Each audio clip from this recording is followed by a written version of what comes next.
राधे श्याम। तो फ्रेंड्स काली मु किछि आपनको बुझेइथिली श्री भगवान को कथा अर्जुन को सहित केमिति वार्तालाप चलीची कौन कौन कहउछंती। तो आज पुणी जानिबा कौन कहउछंती। पार्थिव शरीर रथ करिथिबा ब्रह्मरूपी लक्ष्य को निश्चिंत रूपे विद्ध करिपारुथिबा हे पृथापुत्र अर्जुन, जेउ पुरुष एही आत्मा को नाश रहित नित्य अजन्मा एवं अव्यक्त जानी पारिथाए, सेई पुरुष किपरि काहाकु मारि पारिबो एवं मराई पारिबो। अविनाशीर विनाश असंभव।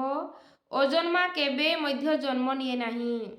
अंत शरीर निमंते शोक करिबा अनुचिंता एहाकु दृष्टांत माध्यम स्पर्श करुछंती।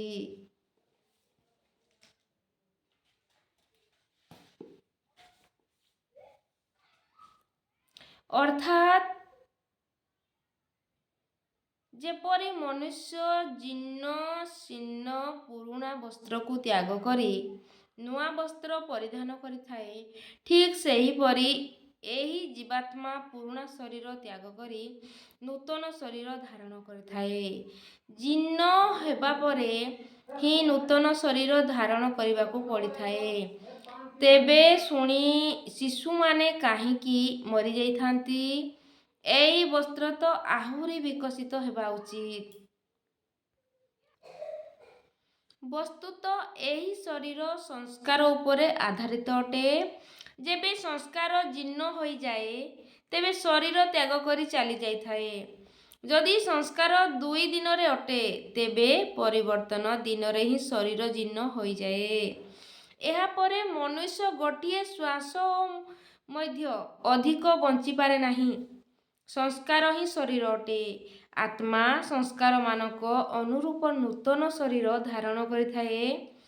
अथ खलु कर्तृमय पुरुष यथा इह्यव तथैव प्रथ्य भवति कृतलोक पुरुषत विजायते। अर्थात एही पुरुष निश्चय ही संकल्पमय अटे। एही लोकरे पुरुष जेपरि निश्चय युक्त हुए सेहीपरि ही मृत्युवरण परे होइथाए। निजर संकल्प द्वारा गढ़िबा शरीर मानकरे पुरुष उत्पन्न होइथाए। अर्थात मनुष्य जेपरि संकल्प एही जन्मरे करिथाए, परवर्ती जन्मरे सेही ही शरीर ग्रहण करिथाए। एहीपरि मृत्यु शरीरर परिवर्तन मात्र, आत्मार मृत्यु नथाए। पुनर् एहार अजरता ओ अमरता उपरे कहउछंती। हे अर्जुन, एही आत्मा को शस्त्रादि काटी पारे नाही। अग्नि एहाकू जलाई पारे नाही। जल एहाकू ओदा करि पारे नाही। वायु एहाकू सुखाई पारे नाही।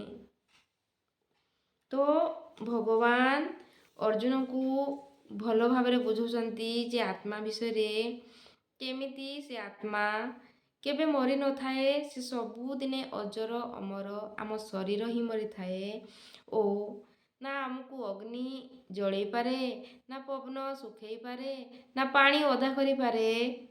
से विषय कहउछंती। ओ आमे मरिबा पूर्वरु जहा ही संकल्प करिथांती आमे पूर्व पर जन्म पुणी सेया पाइथांती जहा आमे शेष निश्वास नेला बेले संकल्प रखिथांती मनरे। तो से तो बहुत भल कथा जे जदि आमे मरिबा शेष निश्वास बेलकू मनर विचार जदि भल थिबो तो आमे निश्चिंत भावरे पुणी पुनर्जन्म हेइकी आसीबा ओ भल जन्मरे आसी पारिबा। से विषय भगवान अर्जुन को बुझौछंती। आपनको ये छोट भिडियोटी केमिति लागिची निश्चिंत भावरे कमेंट करी जणेबे। तो नेक्स्ट पुणी पढ़िबा कौन कौन कहउछंती केमिति बुझौछंती से विषय रे। भिडियोटी जदि पसंद आसीची लाइक शेयर सब्सक्राइब करिवे। आप सबका मंगल हो। Blessing blessing blessing.